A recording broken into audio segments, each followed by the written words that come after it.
மேனகாவை பத்தின ஆனந்தி எழுத போற கட்டுரையை பத்தி என்கிட்ட விவரம் தெரிஞ்சுக்கணும்னு இங்க கூடியிருக்கீங்க பாருங்க. இதுல இருந்தே உங்க அறிவு கூர்மையை பத்தி தெளிவா தெரியுது. சோ அப்ப நாங்க உங்களை தேடி வந்தது ரொம்ப சரியான விஷயம் இல்லையா சார்? S S. மேனகாவை பத்தி வரப்போற கட்டுரையை பத்தி நான் உங்ககிட்ட சொல்லிக்கிறதுல பெருமைப்படுறேன். எனது பேரன்பிற்கும் பெருமதிப்பிற்கும் உரிமையான கூரிய சிந்தனையும் கூர்த்த மதியும் சிற்றரும்பு போல அயராது உழைக்கும் பத்திரிகை நண்பர்களே,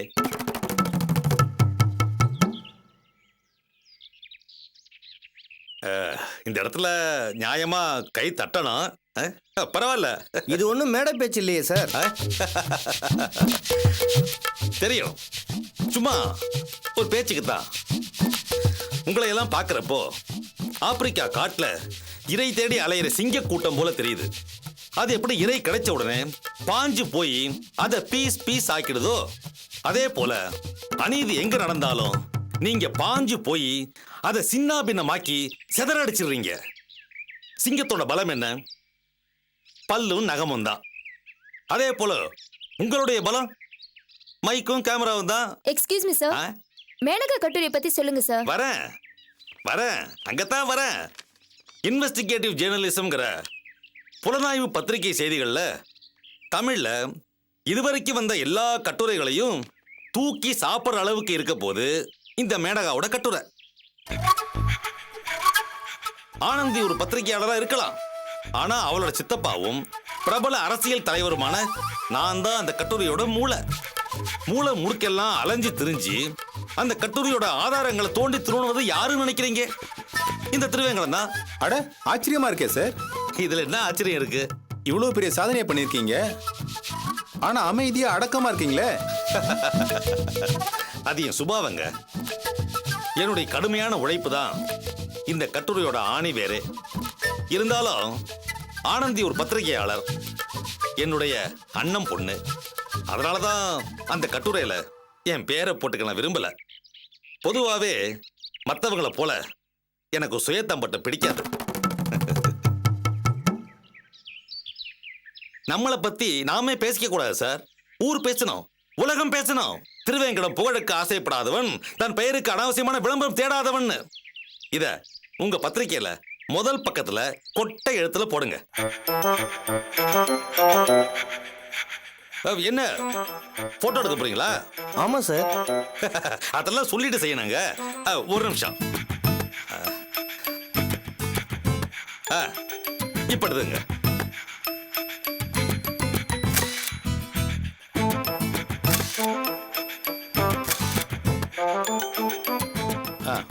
போதுமா?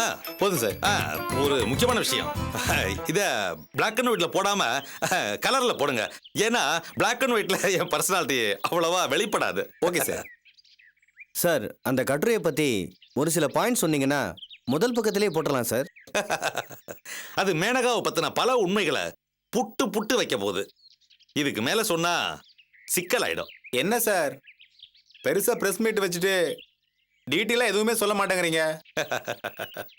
அதுக்கெல்லாம் கால நேரம் வர வேணாமா? சரியான நேரத்துல சரியான தகவல்களை தரணும்னு கீதையிலேயே சொல்லியிருக்கு. கீதையிலையா? Yes, of course. வேணா படிச்சு பாருங்க. வேற ஏதாவது தகவல் இருக்கா சார்? இருக்கு, நிச்சயமா இருக்கு. அரசியல்ல நான் ஏறுமுகத்துல இருக்கேன். என் மனைவி வார்டு கவுன்சிலர் ஆகி அகில உலகமே வியக்கும் வண்ணம் சிறப்பா செயல்பட்டு இருக்கா. அடுத்து கூடிய விரைவிலேயே நான் மந்திரியாகி பிரகாசிக்க போறேன். இதை இந்த ஒட்டுமொத்த தமிழ்நாடே அவளோட எதிர்பார்த்துட்டு இருக்கு. தமிழகத்தின் எதிர்கால நம்பிக்கை நட்சத்திரம் திருவேங்கடம் ஒரு கோஷம் நாடெங்கும் ஒலிக்க தொடங்கி இருக்கு.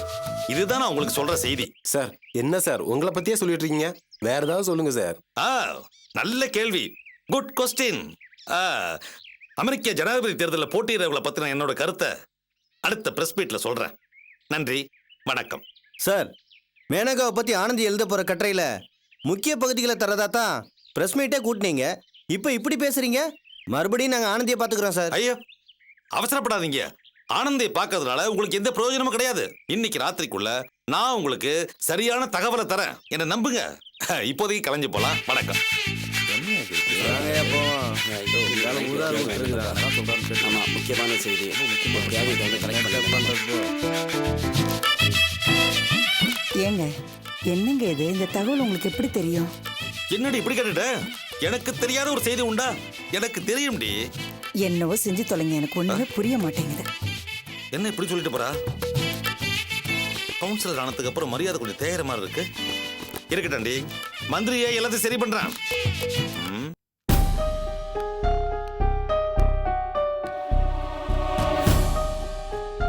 என்ன மனோ, பார்த்துட்டு வந்துட்டீங்களா?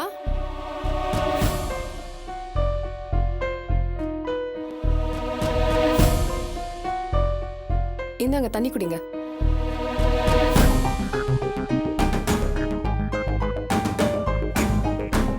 என்னாச்சு மனோ, வேலையில ஜாயின் பண்ணிட்டீங்களா? என்ன மனோ, ஒரு மாதிரியா பாக்குறீங்க? வேலை கிடைக்கலையா? கிடைச்சிச்சு. என்ன மனோ, இங்கேருந்து போகும்போது அவ்வளவு உற்சாகமா போனீங்க, இப்ப இன்னும் காத்து போன போலும் மாதிரி ஆயிட்டீங்க. என்னாச்சு? என்னன்னு சொல்றது அனு?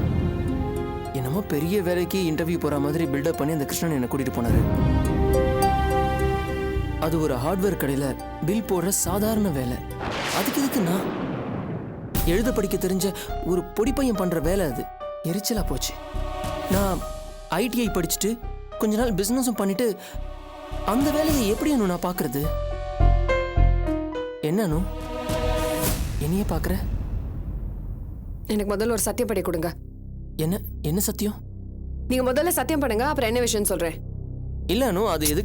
சத்தியம் பண்ணுங்க.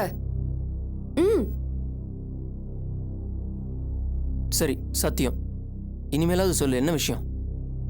இனிமே நீங்க இந்த மாதிரி அல்பமான நம்ம அந்தஸ்துக்கு ஒத்து வராத எந்த ஒரு வேலையும் எக்காரத்தை கொண்டும் பார்க்க கூடாது. என்ன அனு இப்படி கேக்குற?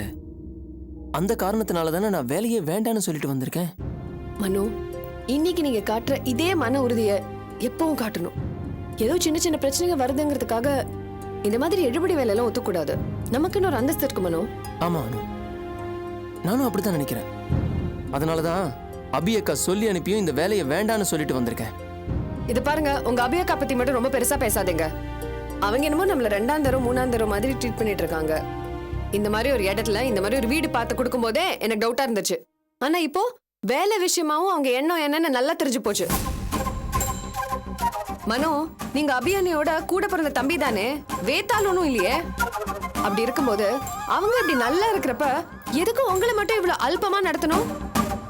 ஏன்னா நீங்க மட்டும் சம்பாதிக்கல, அதனால மனு என்ன பெரிய இவனா, அவனுக்கு இது போதும் அப்படின்ற ஒரு நினைப்பு தானே அவங்களுக்கு. நம்ம 2 பேரும் சௌரியமா சந்தோஷமா வாழணும்னு அபியக்கா நினைச்சிருந்தாங்கன்னா நமக்கு ஒரு நல்ல வீடு வேலை ஏற்பாடு பண்ணி கொடுத்துருக்கலாம். ஆனா அந்த மனசெல்லாம் அவங்களுக்கு இல்ல. ஏன், உங்க அக்காவோட அபி கன்ஸ்ட்ரக்ஷன்ஸ்ல எத்தனை பேர் வேலை செய்யறாங்க? அங்க ஒரு வேலையாவது போட்டு கொடுத்துருக்கலாம்ல, இல்ல உங்களோட பார்ட்னரா கூட சேர்த்திருக்கலாம். ஆனா அதுக்கெல்லாம் உங்களுக்கு மனசு இல்ல. அதெல்லாம் விட்டுட்டு ஏதோ ஹார்ட்வேர் ஷாப்ல எடுபடி வேலை பாக்குறதுக்கு உங்களுக்கு ரெக்கமெண்டேஷன் லெட்டர் கொடுத்து அதையும் அந்த கிருஷ்ணன் மூலமா கொடுத்து அமைச்சிருக்காங்க. நினைச்சாலே ரொம்ப கேவலமா இருக்கு. இத பாருங்க மனோ, இப்போவாது உங்க அபியக்கா பத்தி நல்லா புரிஞ்சுக்கங்க. இந்த மாதிரி சூழ்நிலையில தான் மனுஷனோட நிஜமான சுயரூபம் எல்லாம் வெளியில வரும். புரிஞ்சுக்கங்க, நான் சொல்றத சொல்லிட்டேன்.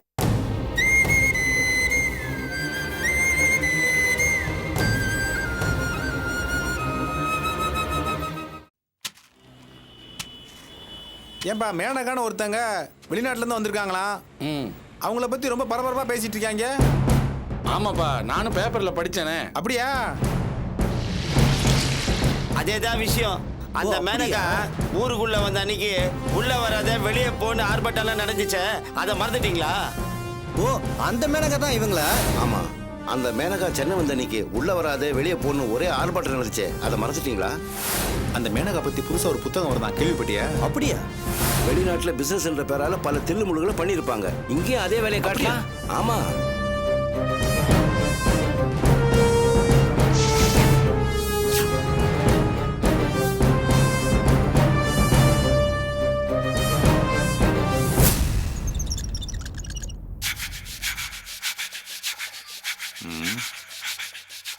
என்ன இது? வீட்டில் யாரையுமே காணோம். வந்த வேலை சுலபமா முடிஞ்சிடும் போல இருக்கு. பெருசு மட்டும் இருந்தா ஈஸியா சமாளிச்சிடலாம். இந்த ராட்சசி ஆனந்தி இருந்தா ஒரு வேலையும் ஆகாது. சமாளிக்க வேண்டியதான். பாப்போம். அண்ணியாரே, அண்ணியாரே. வாங்க தம்பி. அண்ணி நல்லா இருக்கீங்களா? எங்க ஆனந்தியை காணோம்? உள்ள ஏதோ எழுதிட்டு இருக்கா. ஓ ஆனந்தி, வாமா. ஆனந்தி எப்படிமா இருக்க? நல்லா இருக்கியா? என் அண்ணன் பெத்த சிங்க குட்டிமானே, உன்னோட சித்தப்பான்னு சொல்லிக்கிறதுக்கு எனக்கு எவ்வளவு பெருமையா இருக்கு தெரியுமா? இப்ப எதுக்கு திடீர்னு பாசத்தை பொழியறீங்க? நீ நிறைய கூடம்மா, அதனாலதான் இப்படி பேசிட்டு இருக்க. ஆனா ஊருக்குள்ள அவன் டென்ஷன் ஆகி தர்றானுங்க. ஊருக்குள்ள என்ன பேச்சு தெரியுமா? எல்லாம் உன்னை பத்தி தான் பேசுறானுங்க. உன் கட்டுரை தொழில் உலகத்தையே ஒரு கலக்க போதுங்கிறானுங்க. அது மட்டும் இல்ல, இதனால ஷேர் மார்க்கெட்லயே பெரிய பாதிப்பு வருங்கிறானுங்க. கடைசியா சொன்ன விஷயம் நீங்களா பில்டப் பண்றது தானே? என்னம்மா இப்படி பேசுற? உன் கட்டுரைனால என்ன விளைவுகள் ஏற்பட போகுதுன்னு ஊருக்குள்ள அவன் பட்டிமன்ற மாதிரி கூடி பேசிட்டு இருக்கானுங்க. நீ என்னடானா நான் பில்டப் பண்றதா சொல்ற? மத்த விளைவுகளை பத்தி எனக்கு தெரியாது. ஏன் கட்டுரை வந்தா மேனகாக்கு கோவம் வரும், அது மட்டும் எனக்கு தெரியும். பாத்தீங்களா நீ? பாத்தீங்களா இந்த ஆனந்திய எவ்வளவு பெரிய வேலையை செஞ்சுட்டு எவ்வளவு சாதாரணமா சொல்லுது? ஆனந்தி, டேய் தள்ளி நில்லு. நான் இப்ப எதுக்காக வந்திருக்கேன்னா, இந்த வீட்டோட வழிகாட்டிக்கிற முறையிலையும் உன்னோட சித்தப்பாங்கிற பாசத்திலையும் நீ கொஞ்சம் ஜாக்கிரதையா இருன்னு உன்னை எச்சரிச்சுட்டு போகத்தான் வந்திருக்க. ஆனந்தி, இதனால நீ பல பிரச்சனைகளை சந்திக்க வேண்டியிருக்கும். எனக்கு போன் கால்ஸ் வந்துகிட்டே இருக்கு. அந்த கட்டுரையில என்ன இருக்குன்னு என்ன போட்டு குடைஞ்சுக்கிட்டு இருக்கானுங்க. பதில் சொல்லியே நான் டயர்ட் ஆயிட்டேன். ஆமா, அந்த மேனகா சம்பந்தமா நீ என்னென்ன ரகசியங்கள் வச்சிருக்க? அந்த கட்டுரையில என்ன எழுதியிருக்க? அத சொல்ல. சொன்னா சொன்னா நான் உனக்கு பக்கபலமா இருப்பேன். நான் உன் கூட இருக்கிறது 1000 யானைகள் கூட இருக்கிற மாதிரி. தீனி போட்டு மாளாது. அண்ணே பாத்தீங்களா, ராஜேந்திரன் என்ன கிண்டல் பண்றான். ஆனந்தி, இதெல்லாம் சாதாரண விஷயம் இல்லம்மா. இந்த கட்டுரையால வரக்கூடிய விளைவுகளை நீ தனியா நின்று சமாளிக்கிறத விட என்ன கூட வச்சுக்கிட்டு வச்சுக்கோ, உனக்கு சேஃப்டியா இருக்கும். நானும் என்னுடைய லட்சக்கணக்கான தொண்டர்களும் உனக்கு பாதுகாப்பா இருப்போம். ஒன்னும் தேவையில்லை, நீங்க உங்க வேலையை பாருங்க. எனக்கு என்ன பாத்துக்க தெரியும். பாத்தீங்களா நீ? அதோட நல்லதுக்கு தானே சொல்றேன். புரிஞ்சுக்காம என்ன எடுத்தறிஞ்சு பேசுது பாருங்க. ஆனந்தி, எனக்கு பசிக்குது, வரியா?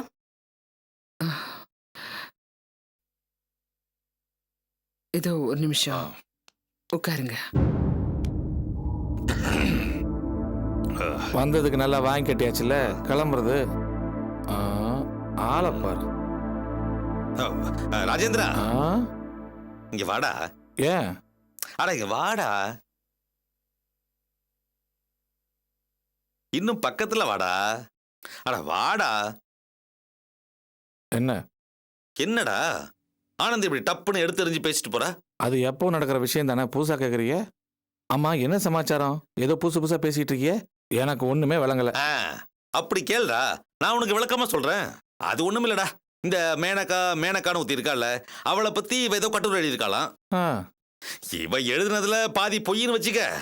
இதை எழுதிட்டு இவ பண்ற அளப்பறையும் அதை படிக்கணும்னு இந்த ஊர்ல இருக்கிற கேன பயலெல்லாம் பண்ற பில்டப்பும் தாங்க முடியலடா. ஏன் கொஞ்ச நாளுக்கு முன்னாடி நீங்க கூட தான் பில்டப் கொடுத்தீங்க. ராஜேந்திரா, என் கணக்கு வேற, அதை விடு. சரி, கையில எவ்வளவு பணம் வச்சிருக்க? எங்க அக்கா மார்க்கெட் போயிட்டு வர சொன்னதுக்கு அப்புறம் மீதம் 2 ரூபா தான் இருக்கு. பேங்க்ல 200 ரூபா தான் இருக்கு. ஏதோ மினிமம் பேலன்ஸ் அப்படி இப்படிங்கிறாங்க, அதையும் எடுக்க முடியாதாம்ல. ஐயோ, என்ன அவல நல்லடா ராஜேந்திரா. ஏண்டா நீ கையில 4 காசு வச்சுக்கிற ஆசை இல்லையாடா உனக்கு? இருக்குது, அதுக்கு நான் எங்க போறது? அட கிறுக்கு பயல, என்ன மாதிரி ஒரு ஆளை பக்கத்துல வச்சுக்கிட்டு நீ இப்படி எல்லாம் பேசலாமாடா? அடேங்கப்பா, எங்க ஒரு 10,000 ரூபா கொடுங்களேன் பாப்போம். 10,000 என்னடா பெரிய 10,000? நான் உனக்கு 10,000 தரேன்டா. ஆனா நீ எனக்கு ஒரு வேலை செய்யணும். என்ன வேலை? இந்த ஆனந்தி கட்டுரை ஏதோ கருமத்தை எழுதி வச்சிருக்கால, அதுல இருந்து 2 பேப்பரை உருவிட்டு வரணும். என்னது? ஆமாண்டா, நீயும் எத்தனை நாளைக்கு தான் இப்படியே இருப்ப? நீயும் கையில 4 காசு வச்சுக்க வேணாமா? உன் கையில 4 காசு இருந்தா தான் 4 பேர் உன்னை மதிப்பான்டா. நீ இந்த காகிதத்தை எடுத்துட்டு வா, நான் உனக்கு காசு ஏற்பாடு பண்றேன். என்னடா யோசிக்கிற? நீ எடுத்துட்டு வந்து கொடுத்தா ஆனந்திக்கு தெரியாது. பேப்பர் காத்துல படுத்துருச்சுன்னு ஆனந்தி வேற எழுதிக்குவா. யாருக்கும் எந்த நஷ்டமும் கிடையாது, உனக்கு மட்டும் லாபம். ஒரே ஒரு பேப்பர் மட்டும் உருவிட்டு வந்துரு. போ போ, சீக்கிரம் எடுத்துட்டு வந்துரு போ.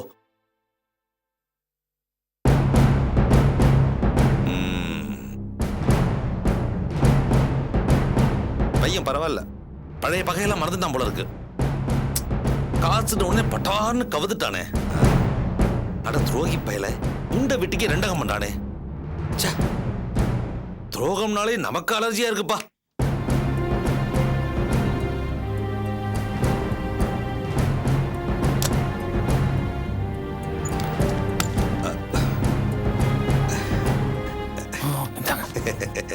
Very good very good.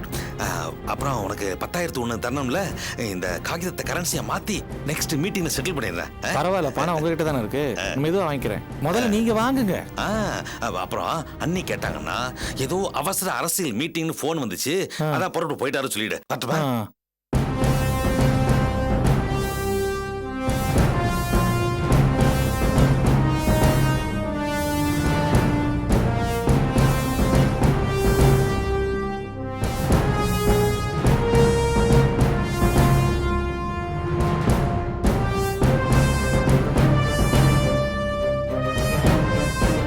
Sir, Maneka பத்தி ஆனந்தி எழுதி இருக்கிற சென்சேஷனல் ஸ்டோரி பத்தி தெரிஞ்சுக்க நாங்க எவ்வளவு ட்ரை பண்ண சார், ஆனா முடியல. ஆனா அதை நீங்க தெரிஞ்சுக்கிட்டு தான் சொல்றீங்க, எப்படி சார்? அதான் திருவேங்கடம், ஆனந்தி எழுதியிருக்கிற கட்டுரை வரிக்கு வரி என்கிட்ட இருக்கு. அதான் சார், எப்படி சார் இது சாத்தியமாச்சு? கரெக்ட். இது ஒரு நல்ல கேள்வி. அறிவில் தெளிவு, சிந்தனையில் கூர்மை, செயல்பாட்டில் வேகம், தீர்மானம் செய்வதில் விவேகம். இத்தனை தெளிவான அணுகுமுறைகளின் ஒட்டுமொத்த குத்தகைக்காரர் யாருன்னு கேட்டீங்கன்னா அவன் தான் திருவேங்கடம். அரசியல் களத்துல தன்னுடைய வசீகர பேச்சாற்றலால மக்களை சொக்குப்படி போடாமலேயே வசியப்படுத்தினது யாரு? இந்த திருவேங்கடம். இந்த திருவேங்கடத்துக்கு இன்னொரு பேரு இருக்கு.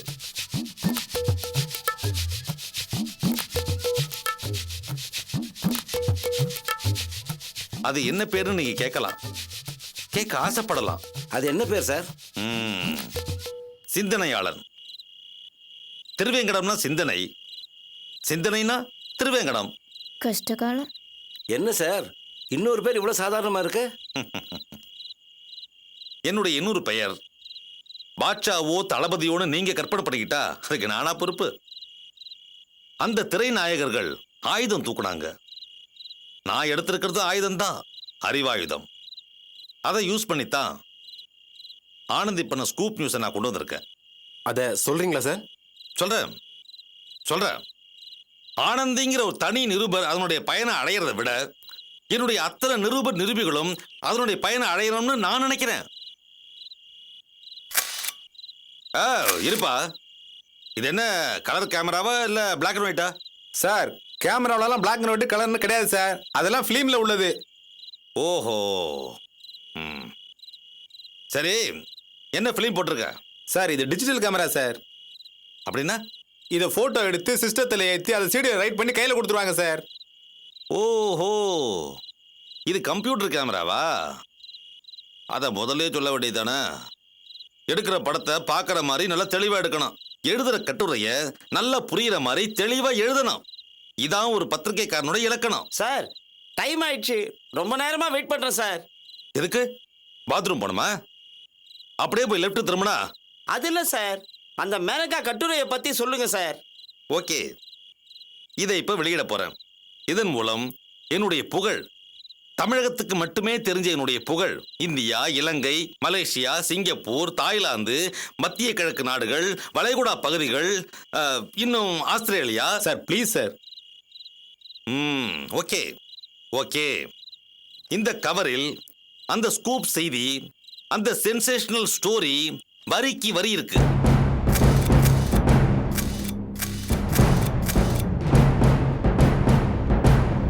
இப்ப படிக்கிறேன், கேட்டுக்கங்க.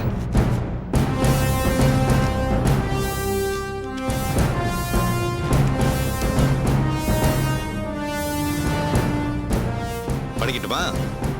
எல்லாம் ரெடியா? கடுகு 100 கிராம், எலுமிச்சை ஊறுகாய், கொட்டை நீக்கிய புளி, வெந்தயம், வெள்ளைப்பூண்டு. யோ, என்ன அது? அது இதுதான் எழுதிருந்துச்சு. என்னது? முளை கட்டிய பாசிப்பயிறு, ஊற வைத்த உளுத்தம்பருப்பு, இவைகளுடன் வினிகரை சேர்த்து அடுப்பில் வைத்து சூடாக